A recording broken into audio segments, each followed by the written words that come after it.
I wanted to share this event that happened to me yesterday not only as a PSA about the dangers of meeting people online, but also how important it is to listen to your gut in situations like this. I'm a 20-year-old female, 5'3" and 120 pounds.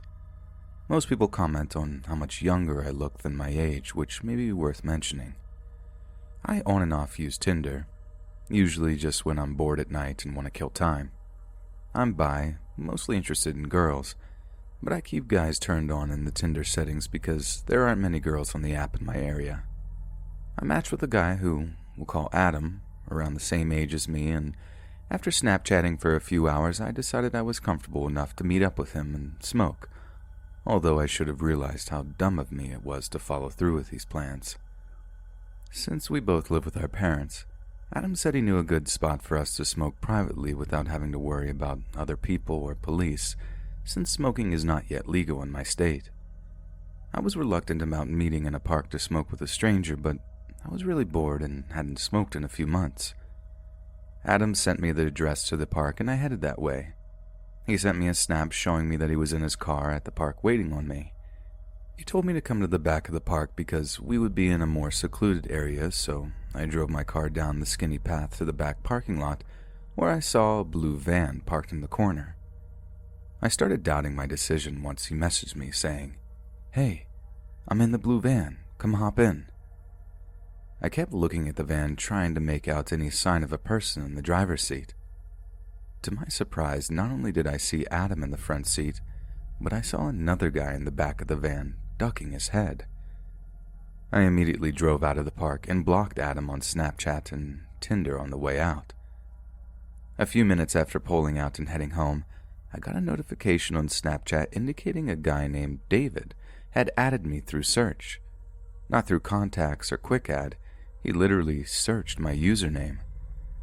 I didn't add him back, but he was still able to message me. I opened the message, which read, "You stupid wench." I guess it goes without saying that I blocked David as well. I'm not sure of the events that would have occurred had I entered the van, and quite frankly, I don't want to know. The internet can bring amazing relationships and friendships, however, be aware that there are people out there who have only bad intentions with anyone willing to meet up with them.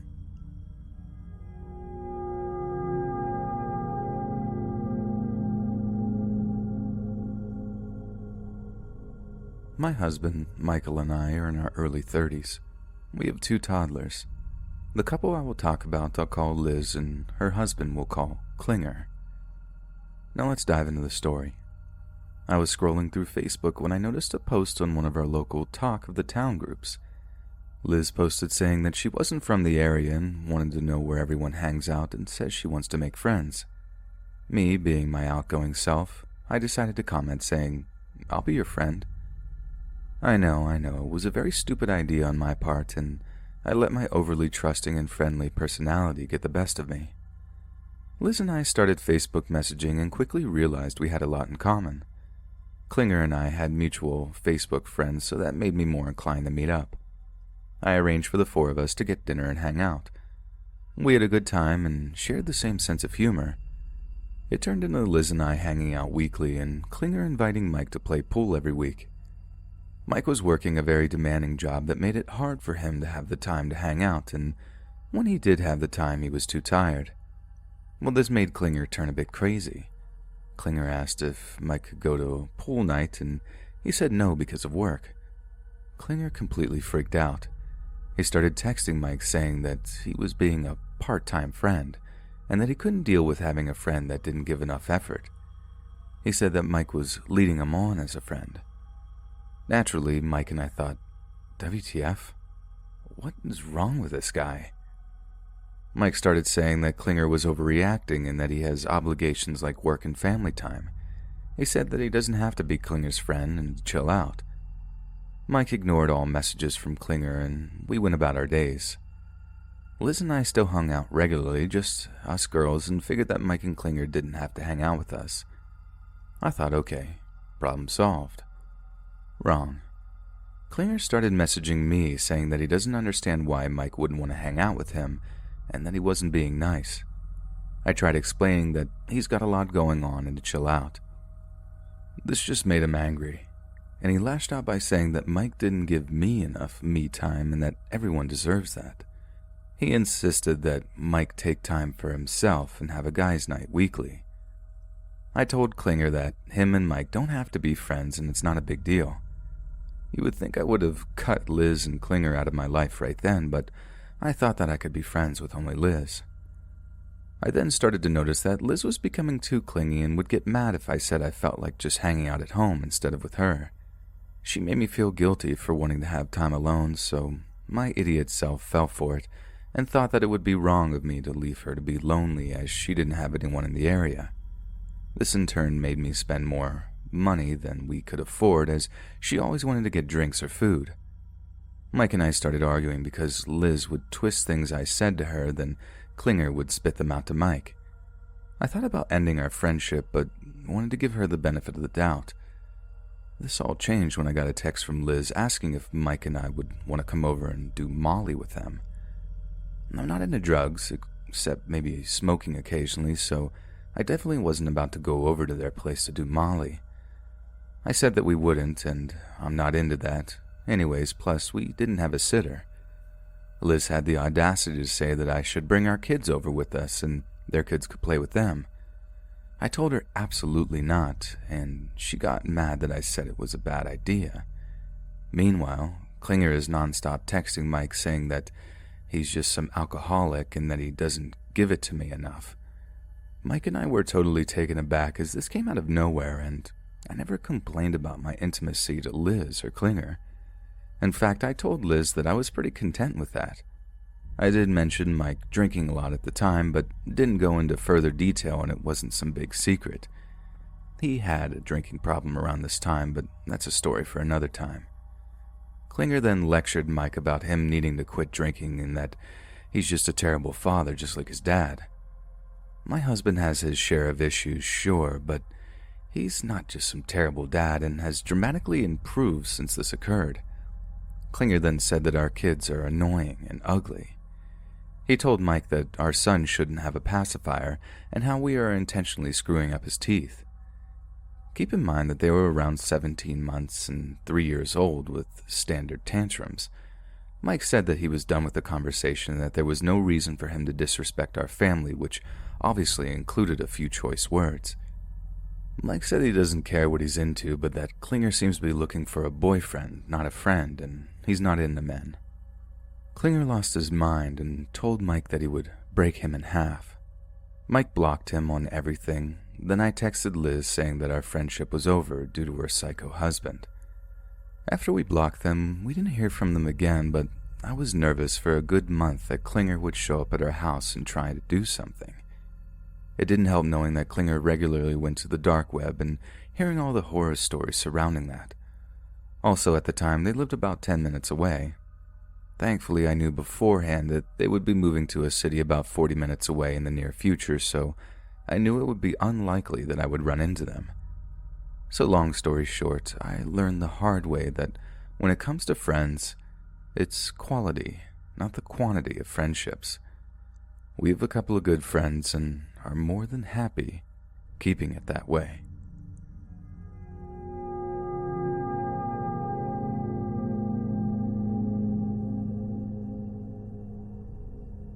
So for Christmas, my family and I, including some family friends and their son, who is a good friend of mine, went to stay at a hotel near a ski center because we wanted to see some snow after a good 2 years of not seeing snow, because we live in Greece and it's pretty much extremely hot through the whole year. Now, when we arrived, we were told by our parents that me and my friend were going to stay at a hotel, and our parents were all going to stay together in a house a few minutes from where the hotel was. This didn't seem to bother us as we felt more free and quiet. Also, there was no other rooms for us left in the house with our parents. So everything was normal. We checked in the hotel and received the keys for our room. The whole place was pretty small and it had 3 entrances, one being to the cafeteria, which was a big door which was pretty much locked the whole time and was only opened by the staff during the morning in order for people staying at the hotel to have breakfast there. There was another entrance, which was the main entrance, and the doors were never locked, even at night. And lastly, there was a little back door which was pretty much open the whole time and had direct entrance to all the rooms that the guests stayed at. Moreover, I'll have to mention that you couldn't really lock the door of the room you stayed in because the doorknobs were messed up. So even if you had locked the door with a key, if you used enough force and you pushed the door, you could still open it. We stayed in room number 3, which was on the first floor, and was just one of the rooms in this really small hallway on the first floor. Now, the first 2 nights sleeping there didn't exactly feel comfortable as, of course, we weren't sleeping in our houses, so we had to kind of adapt, but overall the hotel was pretty okay, and we didn't really feel unsafe since there were other people sleeping there too, and our parents' house was only about 5 minutes away.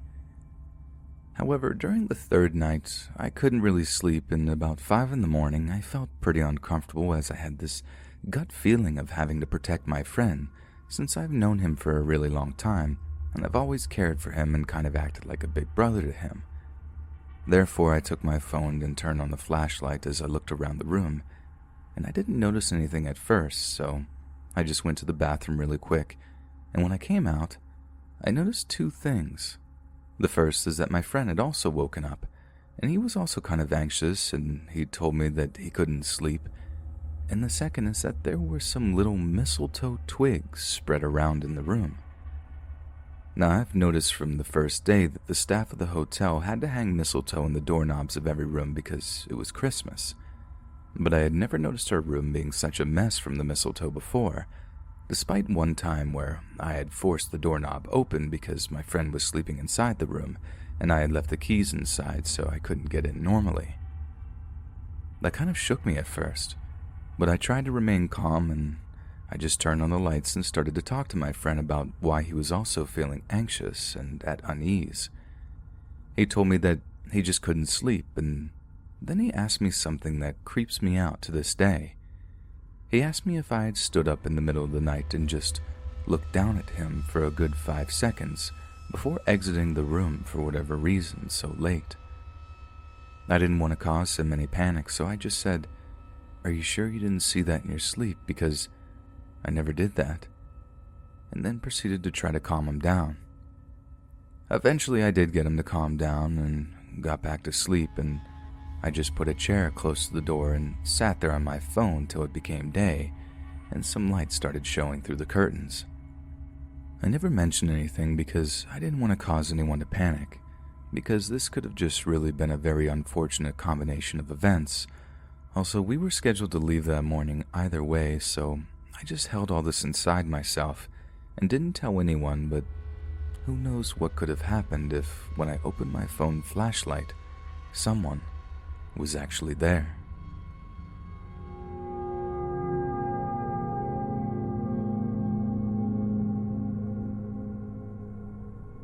I wrote here once before about a terrible experience in Chicago, but I think that moment of fear in the big city was dethroned by an event that happened yesterday. I want to preface this by saying thankfully it was a misunderstanding and there was actually no danger, but this just shows how even if you think you'll never be involved in something like this, that you're immune, you're very wrong. I used to think that way. It only happened yesterday, so it's pretty fresh in my memory still. I was with my friend and her husband, and we had just stepped into the mall after having our nails done. We had just exited the store we parked in front of and into the hallway. Immediately, we see people looking very unsettled. There were even a few people that were walking very hurriedly away and back to the exit. We stood there a little confused about what was happening. Although I didn't see it, my friend did. There were 2 people in a big fight. I'm talking like slamming the other down on the ground, WWE style. It seemed like we stood there confused for an hour, but it was only a few seconds before we heard someone say, "Gun." That's when people panicked. It was like a movie was playing out as I just stood there like, is this really happening? A woman rushed past me with a little girl in her arms, obviously wrapping her body around the child as if to protect her. Needless to say, we Usain bolted out of there. It was loud, the yelling and the people stampeding around us. I was just waiting for bullets to be flying through the air at all of this. My friend's husband had stopped at one point, and I could just hear my friend screaming his name. I slowed down a bit so I didn't lose her, but I also didn't want to be shot. I'm a little guilty about how my body just wanted to save itself, but my brain was telling me to stop and wait for her.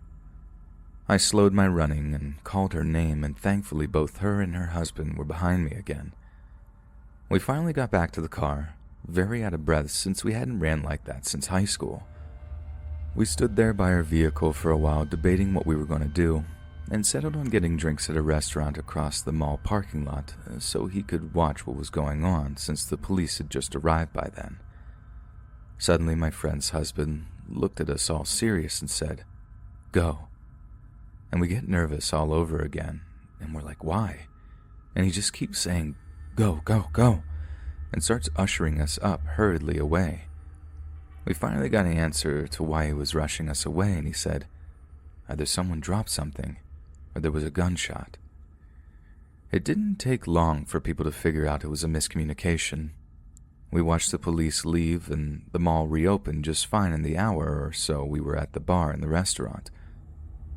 Looking at news articles about the event, the pop that my friend's husband had heard, and apparently many others had heard and thought it was also a gunshot, was someone's car rolling over a pop bottle that had burst and made a similar sound to a gun.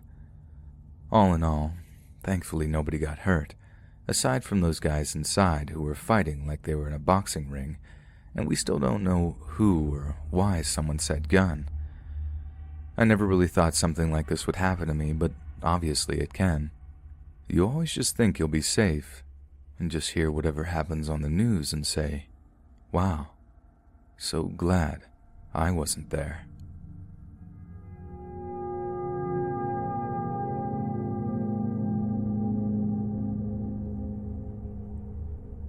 I'm from Latvia and lived in a very small town for 15 years until my mom moved to the UK. The town was so small that we only had 3 stores which were placed just a few meters away from each other. So rumors in there spread like forest fire, and everyone knew all the dirt about anyone.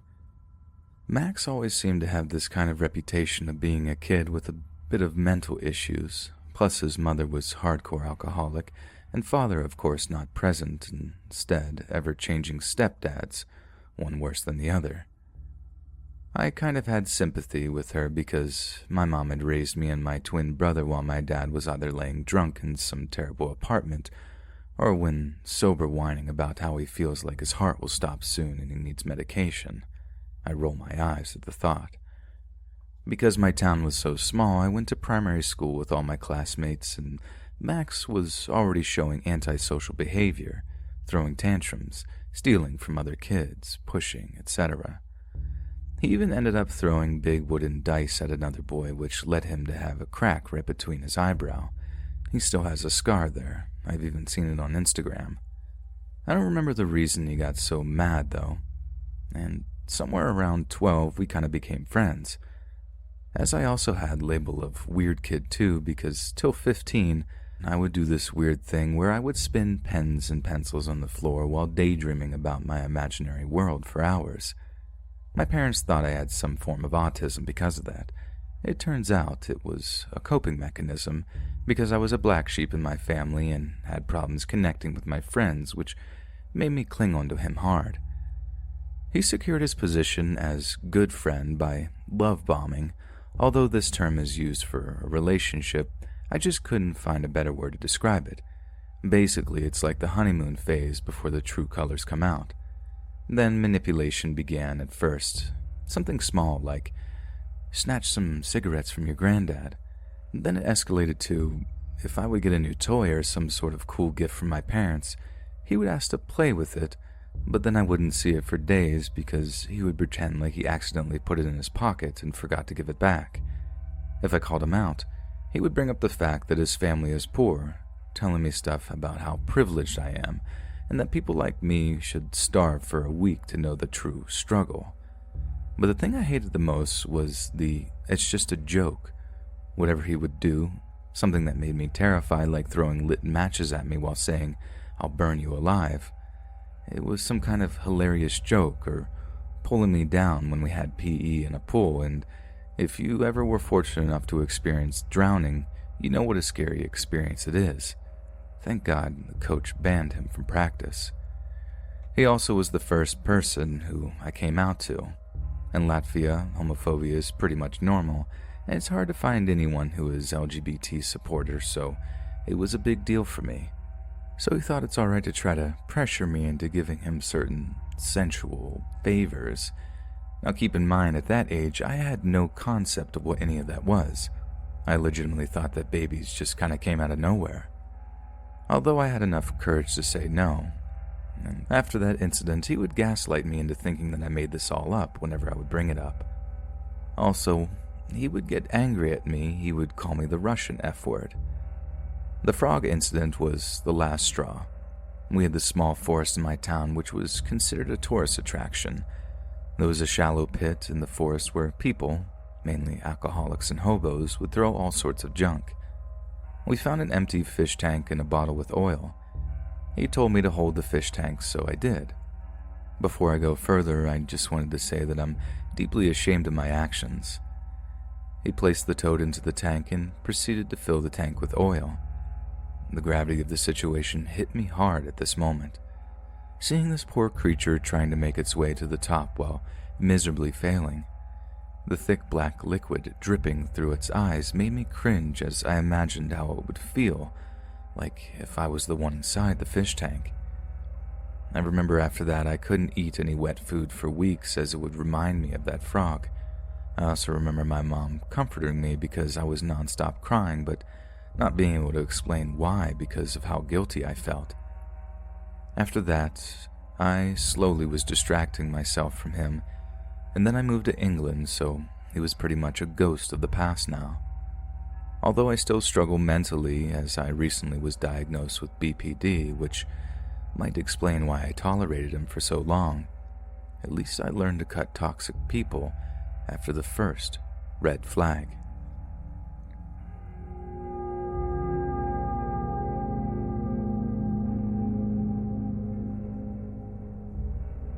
I know most of us believe in ghosts. The question is, have you seen one? For years I've watched ghost shows like Ghost Adventures, but I never thought I'd see one. I've always just explained away bumps in the night. But here's two stories that, to me, still send shivers up my spine. Back in 2013, I had just turned 19, living in a super small town in Alberta, Canada. That year, the river surrounding the town flooded. Homes were lost as well as lives in surrounding communities. I believe this is what made the energy in these homes stronger. At the time, I was living with my boyfriend's family in a very old home, estimated about 112 years old at the time. It was just a small, typical farmhouse, moved into town from an unknown farm in Alberta. It was a 2-bedroom, 1-bath with a new add-on basement with 2 other bedrooms. Picture an old farmhouse, the original hardwood floors, white crown moldings, very tight hallways and small rooms. Me and my boyfriend's room was in the add-on basement. It was always freezing and very, very dark. And before I moved in, his mom used to witness a dark figure standing outside the house, just staring in through the windows at night. Whatever this thing was would bang on the doors and exterior walls. Now, when anyone new would move in, that figure would then come into the house too. New neighbors moved in next door, and things started getting strange. Every day when everyone would get home from work, things would be moved around and rummaged through, but nothing would be taken, so we assumed the neighbors were coming in the house. One day, me and my boyfriend got home before anyone else, and like normal, things were moved around. So we cleansed everything else and went downstairs to relax before bed. His family had 3 dogs at the time, and you could hear them walking around upstairs. We finally get ready for bed and lay down. All of a sudden, we hear someone run around upstairs. Not the dogs walking around, but a person stomping.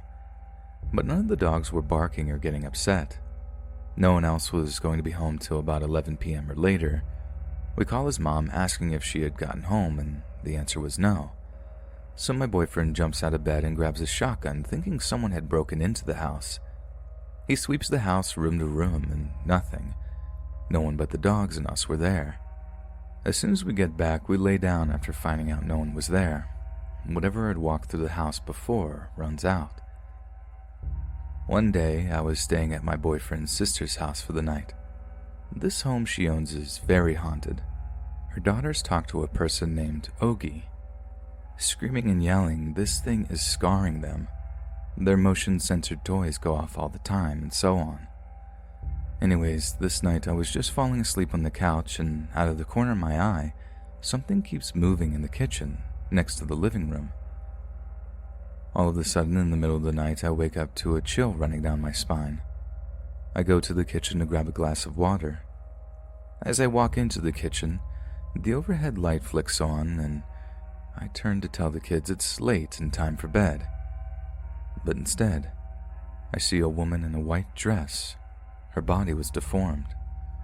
Her long dark hair was covering her face. Think the girl from The Grudge hair. Then, as soon as the light flicked on, it goes off and she's gone.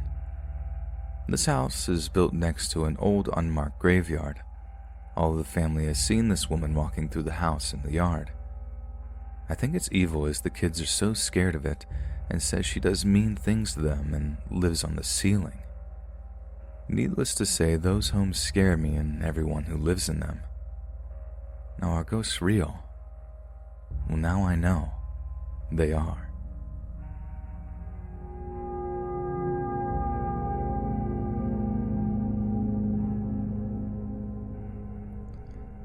This took place a few years ago in a little English town. Me and my friends had been out in the town. I think we may have been to see a movie or something. Either way, we were walking back to my friend's house, a walk I had walked many times before when we got to this church. We were being rowdy and having a good time when all of a sudden we heard a gut-wrenching scream. At first we thought it was coming from across the road where an abandoned building was. The screams continued, and after a few seconds we realized that they were coming from behind us in the church. We thought that it could possibly be a few kids messing around, but either way our curiosity got the better of us. We walked into the yard to try and pin down the location of the screams. It's safe to say at this point we were freaked. The screams honestly sounded like someone was dying. I got out my phone at this point and called the police. All the while the screams were continuing, getting louder the closer we approached the church. The police were asking for our location, what we were hearing, trying to keep us calm. My friends were losing it. It was then that the lights of the church illuminated the graveyard. We ducked to avoid the lights hiding behind headstones. Then, just as suddenly as they came on, they went off again. Then on, then off, then on and off once more. At that point, we hightailed it out of there. We weren't sticking around to find out what was going on. The police called me back a few minutes later when we were further down the road. They said that they arrived at the church and looked around, however they couldn't see or hear anything. I asked whether the lights were on or any of the doors were unlocked, but they said that the entire property was fully sealed and no lights were on. To this day, I have no idea what took place that night. In all honesty, I had forgotten about it until my friend had reminded me. We all kind of wrote it off as a weird experience, but there was something about those screams that still, even to this very day, make me feel uneasy.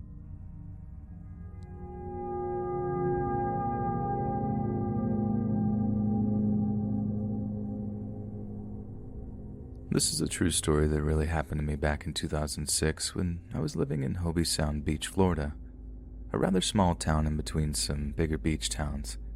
I had just driven back home to Oklahoma to visit and happened to talk to one of my best friends, Joe, into moving back to Florida with me.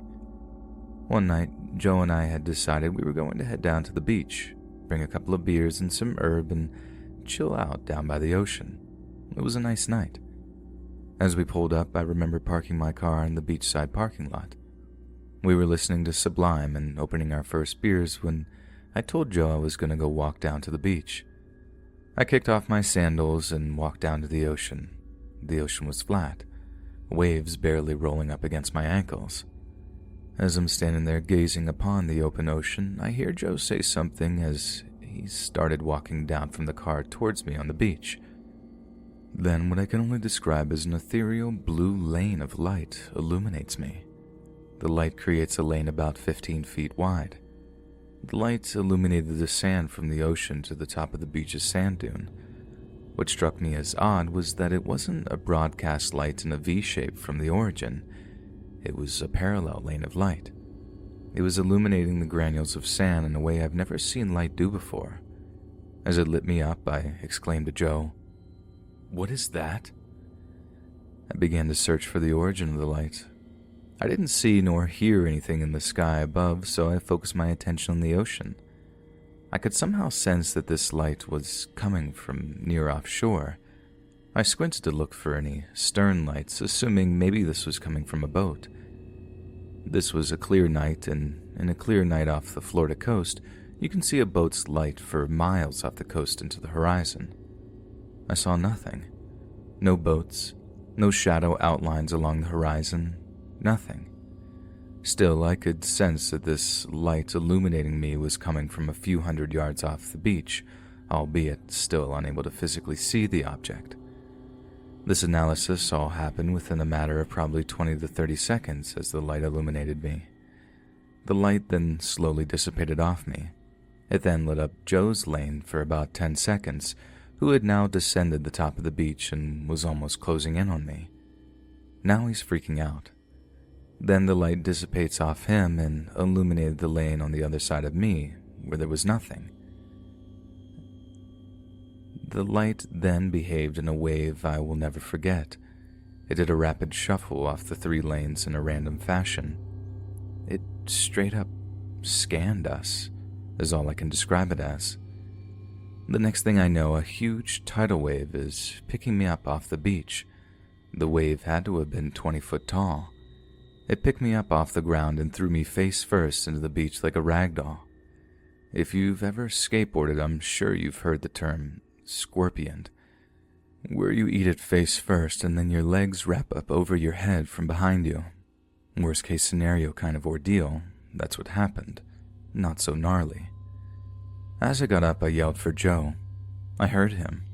He had been washed about 30 yards inland. I walked up to him and said, "Dude, are you okay? What was that?" He said in a quiver, I don't know, man." Just then I felt this really creepy, spooky sixth sense feeling come over me, like we'd just seen a ghost. He'd felt it too. It was written all over both of our faces. I said, "Let's get out of here right now."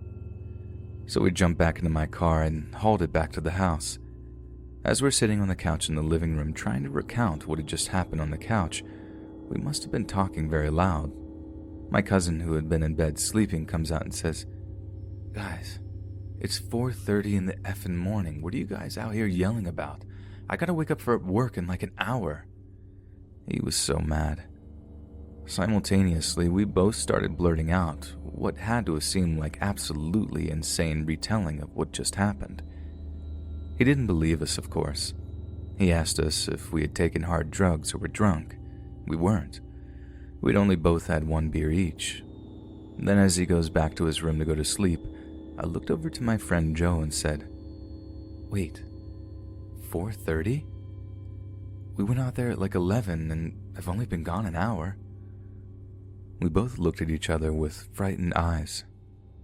The next day I woke up and had a burn mark around my right eye socket from where the force of the impact on the beach had literally sandpapered what resembled road rash on my face. I've told myself many things over the years to try to make sense of it.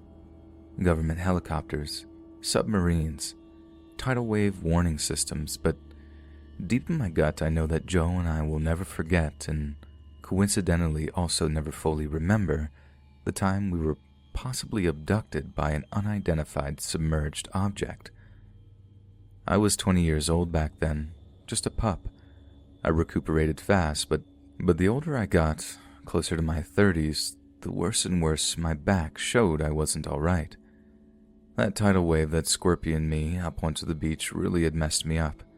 I have to use a back roller and a back massager daily to do physical rehab on myself for what feels like 3 to 4 completely blown vertebrae. It's literally a daily reminder that whatever happened out there on the beach that night in Florida really did happen.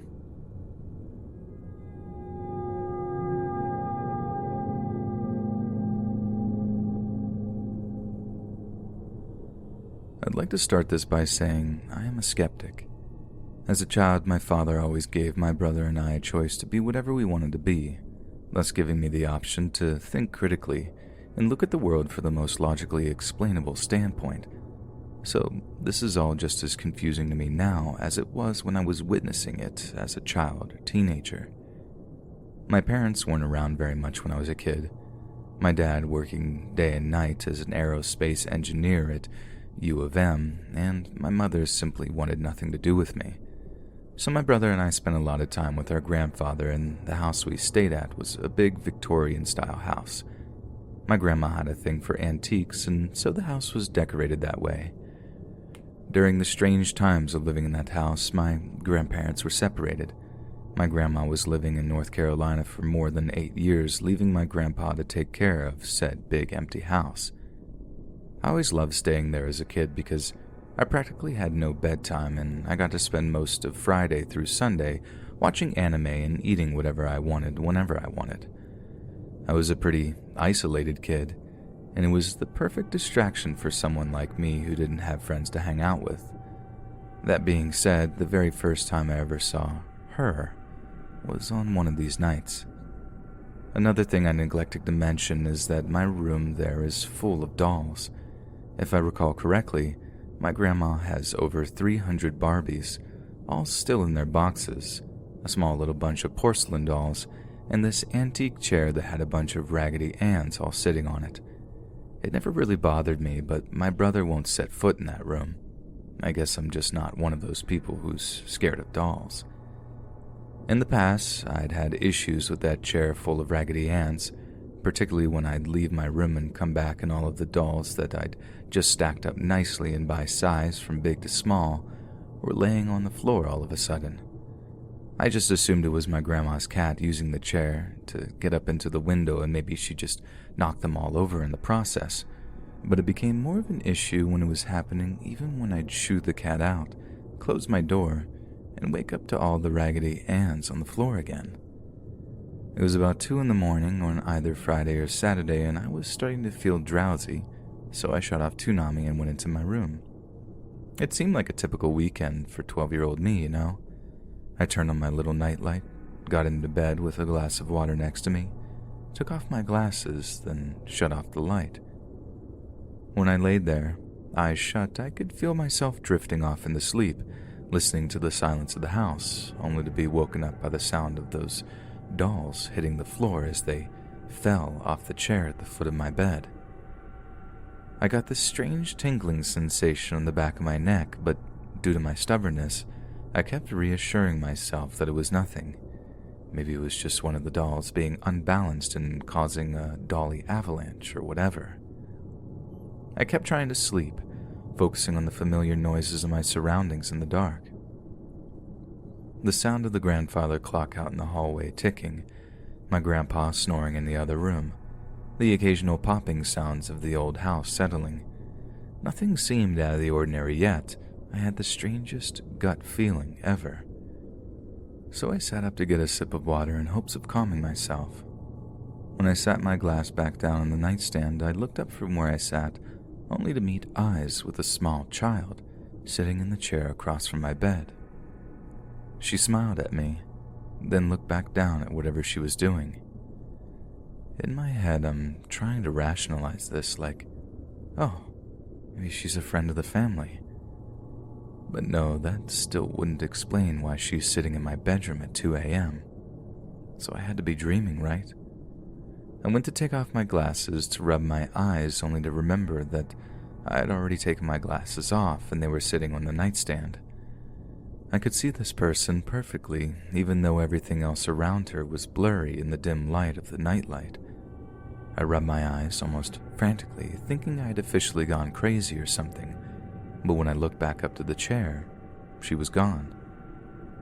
I got no sleep that night and finally passed out when the sun was coming up, and I didn't tell a single soul about it until I was about 16, and the topic of the paranormal came up at breakfast one day.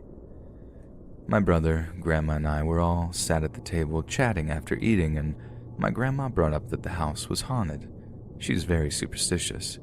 And my brother mentioned being in the kitchen a few months ago and seeing the little girl standing at the top of the stairs when he looked over from where he stood. I'll tell you, when he told me that, I nearly soiled myself because I'd been bottling what I saw up for years, and I immediately spilled the beans to him about it.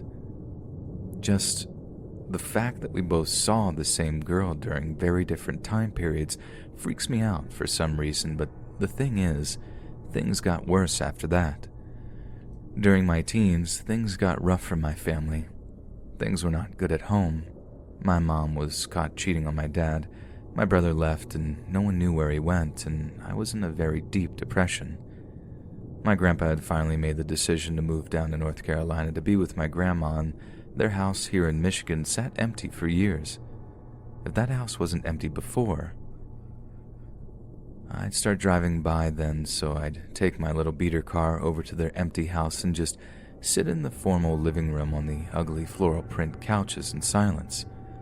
I would go there as my escape place to cry about all the awful things going on in my life, and I would cry to the cat that had been left behind that I'd been feeding and caring for.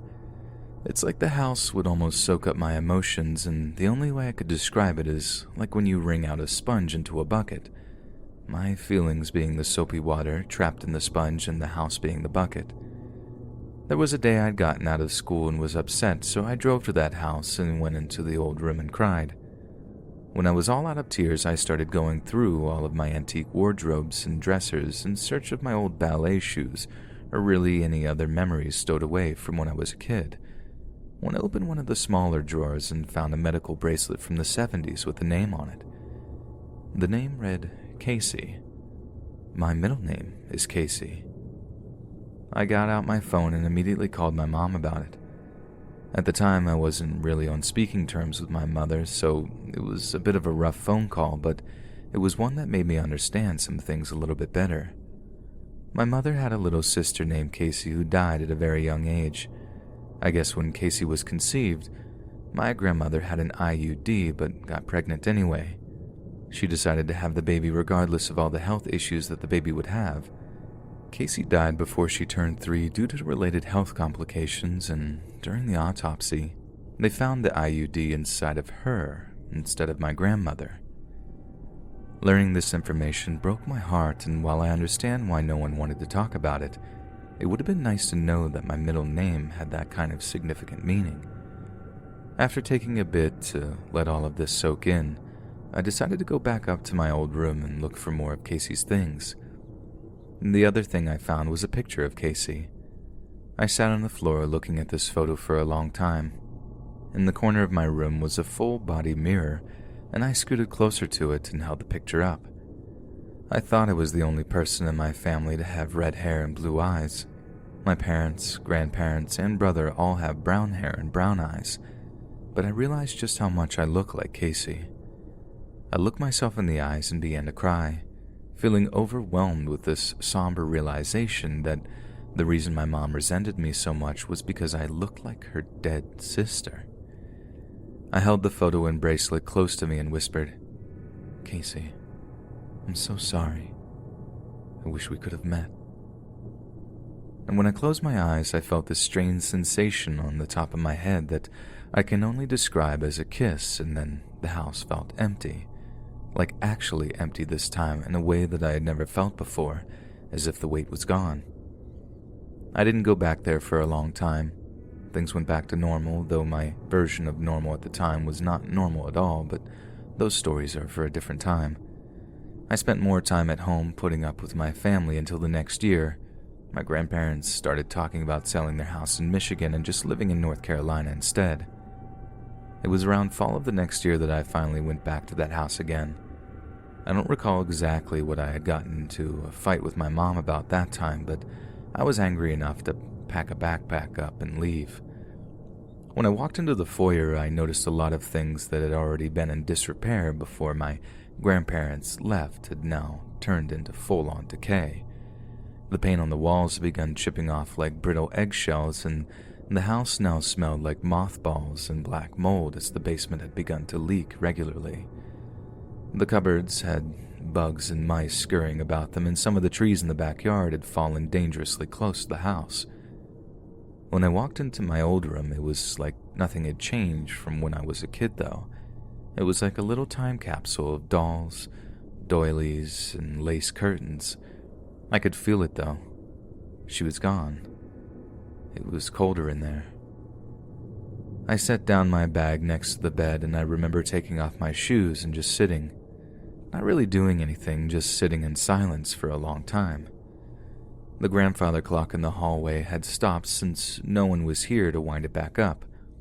I knew that I probably shouldn't sleep in this empty house, but everything else going on in my life was kind of horrible, and I thought that at least here I wouldn't have to face the wrath of my mother's abuse. The thing is, I thought very wrong. It was a mistake sleeping there. If there was something I could change, it would be this event, because even now, 7 years later, I'm still traumatized by what happened. I put some pajama pants on and turned on my nightlight, which at that point was on its last leg. I mean, the thing flickered on and off if you even lightly brushed against it, but I didn't care. I just wanted to feel that sense of nostalgia and belonging again. It was all I had to keep me going, because I felt like I had literally no one. When I climbed into bed, the sheets were musty and the metal bed frame creaked every time I moved, but I managed to shut off the lights and go to sleep for a little bit. Then I woke up. I couldn't move. My body was numb and it was dark except for the small nightlight. I didn't know what sleep paralysis was before that, so I had no idea what was happening. I started to panic when I looked down at the end of the bed to see this black figure with its white eyes peeking at me from the end of the bed. It was crouched in front of the bed, hands rested on the edge on either sides of my feet. I couldn't make out the outline of its stick-like fingers against the white comforter. I couldn't move. I couldn't scream. I was forced to watch as this sickly, skinny creature slowly draped its long arms over my feet and grabbed them, pulling them ever so slightly. I began hyperventilating. Once it was on the bed, it crawled over to me, making these fast, jerky movements, its joints crackling and popping with every action. If it had a mouth, I couldn't see it, but as it creeped closer to my face, all I could hear was its raspy breathing accompanied with coughing and cackling on me. Its breath nearly made me vomit, but that's what shook me out of the sleep paralysis, and I jerked awake only to be met with an empty room, an empty house. Nothing was here but me. Needless to say, I left and I haven't been back there since. I kinda hope they tear down that house. Like I said, I'm a skeptic, but even I have to admit that there's something really messed up about that house.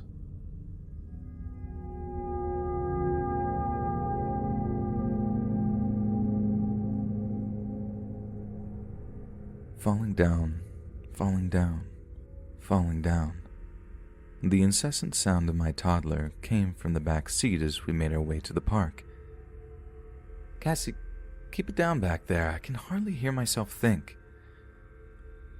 My daughter Cassandra was really finding her voice lately and was no stranger to repeating random things loudly and as much as possible. Anyone familiar with the terrible twos in the years directly following will understand that struggle. It was hard to find my peace at times, but my wife and I did our best and always made things work.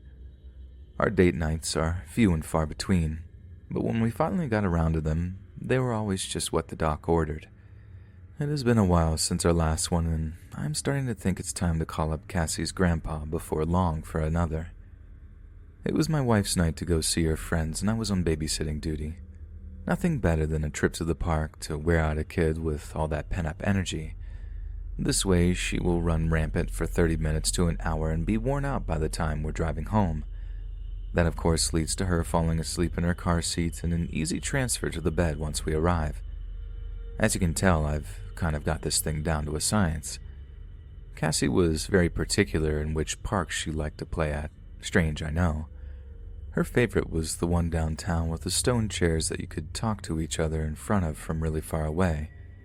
Something to do with the concave shape of them and how they are positioned to bounce the sound around. There was plenty else to do there as well, but that part was always her favorite. We made it to the bridge heading into town, and Cassie started to really wig out. She kept calling out, "Dad! Daddy! Help!" I was afraid that something was terribly wrong with her, so I pulled over just after the bridge into a nearby parking lot in front of a pizzeria. I unbuckled her as quickly as I could and pulled her to the front seat with me to examine her. "What's wrong, sweetie? Tell Daddy what's wrong." Everything appeared to be fine with her besides the fact that she wouldn't stop crying. I just held on to her and let her cry it out. Kids can get like that sometimes, but I was just glad to find out that she wasn't hurt. "It's gonna be alright, Cassie. We're gonna go to the park, and we can even stop to get some ice cream on the way if you want." I wasn't against a little bribing if it meant I could have some peace and quiet. Not the best parenting technique, but sometimes it was necessary for your sanity. That's when I heard it. A sound that would change my life as well as the lives of so many others.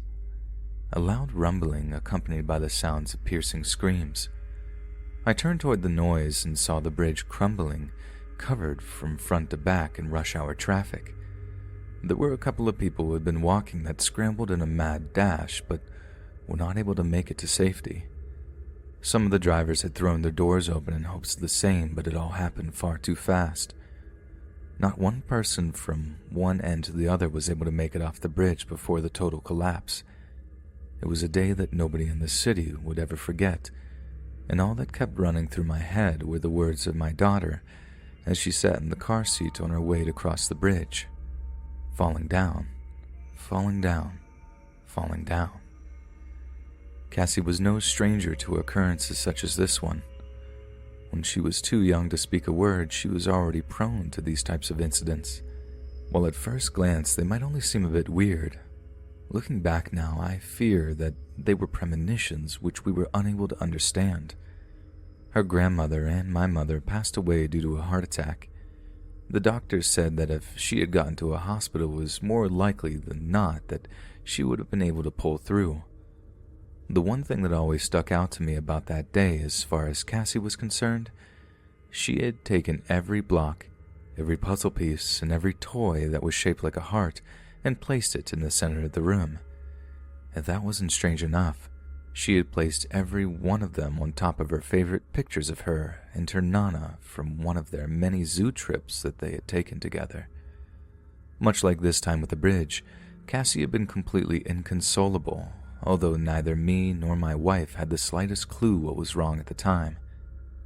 Another time that stands out was when we had brought Cassie to see the newest princess movie at the movie theaters. She had known very few words at this point, but she could manage to speak a select few from time to time. We had to leave early from the movie.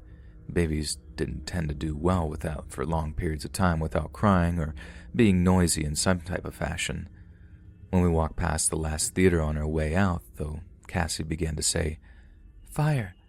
Fire, Daddy! Mommy! Fire!" It was wintertime, and we had been making fires at home every night, so we assured her that when we arrived at home, we would be sure to make a fire for her in the fireplace. Once we arrived, I threw a few logs on and worked my magic with the kindling, newspaper, and some heavy blowing before grabbing the remote to turn on the nightly news. To the surprise of my wife and I, the theater that we had just been at was on the news, and the flames were crackling as a black cloud of smoke rose from the side of the building. Apparently the theater we had just been walking by when Cassie began to go on about the fire had sparked in the flames during the showing that was going on just moments after. I could go on and on about the different times like this that just seemed a bit too strange to be coincidence. I really don't have the stomach for it now, though. You see, I've been pacing the bedroom with my stomach in knots for the past hour trying to figure out what this could mean or what I should do. It was only yesterday now that the tragic events happened with the bridge.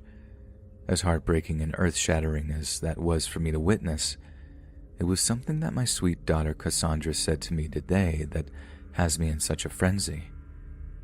She looked at me and said, "Please watch out for the scary man, Daddy." I don't think I'll be able to sleep a wink tonight. God help me. I may never be able to sleep again. Hey friends, thanks for listening. Be sure to subscribe and click that notification bell to be alerted of all future narrations. If you got a story, be sure to submit them to my subreddit, r.Let's.Read.Official, and give and receive feedback from the community and maybe even hear your story featured on the next video. And join my Discord to interact with me and other listeners directly. And if you want to support me even more, grab early access to all future narrations for just $1 a month on Patreon, and maybe even pick up some Let's Read merch on Spreadshirt. And check out the Let's Read podcast, where you can hear all these stories in long compilation form and save huge on data, located anywhere you listen to podcasts. Links in the bio. Thanks so much, friends, and I'll see you again soon.